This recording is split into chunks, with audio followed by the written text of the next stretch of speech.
Hey, welcome back to Donald Miller's Electrical Services. So I'm gonna make a video about the flipper, and I don't have a lot of time because it's nearing lunch break. I don't want to get back inside. These flipping homes, all right, and there are professional carpenters that do this for a living, and their work is amazing. I'm not talking about them, all right, and you can tell if they did the work based on if you're going into a house and you're going into a newly renovated house. A professional carpenter will have all permits, documentation. You're going to be able to tell the difference between a renovated house and a professionally renovated house, okay? And both technically are a flip, but the professional is going to be above and beyond. He's going to have all the packets of all the information. He'll be able to give you subcontractor invoicing. He'll be able to give you permits, approved permits. Permits and improved inspections on every little piece that was done, okay? Because this is what he does for a living, and he's liable if he does it illegally, okay? That's the professional. 80%, the other side, are these flippers, okay? And what I call it is lipstick and makeup. And this is what I'm trying to explain to you what lipstick and makeup is.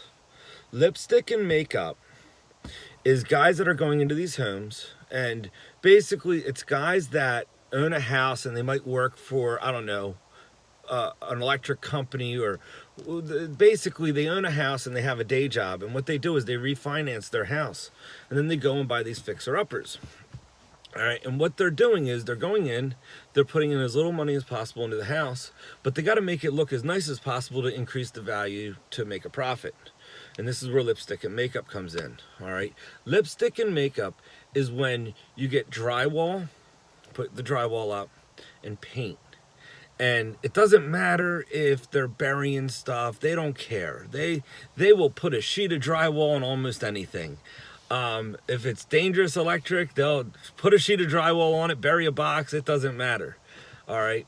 So they'll put the drywall up, and they'll put the mud on it. They'll sand the mud down, and they'll put a coat of paint on it and make it look pretty. Lipstick and makeup. All right, and these flippers are doing this. So when you get some of these new home, and it's definitely the first-time home buyer that plays victim to these guys, because the first-time home buyer, for some reason, they're afraid to buy an older house, like a dated house, and they see these flipped homes and they get all excited and they think it's a good buy. And it can be sometimes if the contractors that were in there were professional contractors that had some morals and ethics to them. But if you get some of these flippers in there that are all about like making this dollar, like it's on TV a lot, these flipping guys that are on TV are creating a greed of contractors that is devastating to the trades. All right. To a true tradesman, these guys are throw up. These guys are the epitome of the sewer. All right. We wouldn't be caught doing some of the crap that these guys do. And it's not hard to pick it out. Like, I'm usually called in after. Like, the flipper doesn't usually hire an electrician. If he does, it's a guy on the side that's working for like 20 bucks an hour and doing some really shabby work. We usually get called by the first-time home buyer that starts noticing problems. And the problems, what'll happen is, like, you'll buy this house, it's a flipped house, and it looks beautiful. Okay, everything looks nice, and within 6 months, you're gonna start seeing cracking. And if you're in a house within a year and you start seeing cracking along like your seams in your living room, notoriously below bathrooms, all right, along doorways, door jambs, or like if the guy blew a wall out, okay, and you can tell he enlarged the room by taking out a portion of the wall, look around that area, okay, and if you start seeing cracking, okay, the house is shifting. For whatever reason, it's shifting. Now, it could be shifting. It could be naturally shifting because they did so much work that they disturbed the structure of the home and it's starting to shift a little bit. And, you know, you got to wait for it to resettle and then it'll be fine. But if these guys did stuff that was unethical, that's the indication that you're in for a world of hurt, okay? Because when it starts cracking like that, it's going to open up an expansion of problems. And it's because the flipper was so quick to make a dollar that he rushed everything he did. and basically put a slap of coat of paint on it and showed the house. Like if you smell paint when you're going to look at a showed house, you should be that should be red flags everywhere to take yourself back. If you trust a contractor, have a contractor go in there with a suspicious eye. Don't have a contractor just go in there to look at it. I mean, send him in there like a bloodhound and ask for him to search out the hack. And if he's a competent contractor, he should be able to tell you if the guy was good or not within about 2 hours. He should be able to dig in. He should be able to dig in and tell you within a couple minutes if the guy was really bad. But if the guy was able to hide it with some lipstick, it's going to take a couple hours for him to dig in and find the problems, okay? But that's, you want to pay him. If he's charging $400 and he saves you $20,000, you're going to thank him, all right? So that's number one. That's number one if you smell paint, okay? And I'm going to give you another example why this is important, all right? I was down in Mount Airy, Philadelphia section, and I was rewiring knob and tube. And a roofer, I guess, somehow weaseled his way in with the homeowner to renovate the kitchen. I don't know how he did it. I don't know what he said. Maybe he said he had carpentry skills or whatever. I don't know.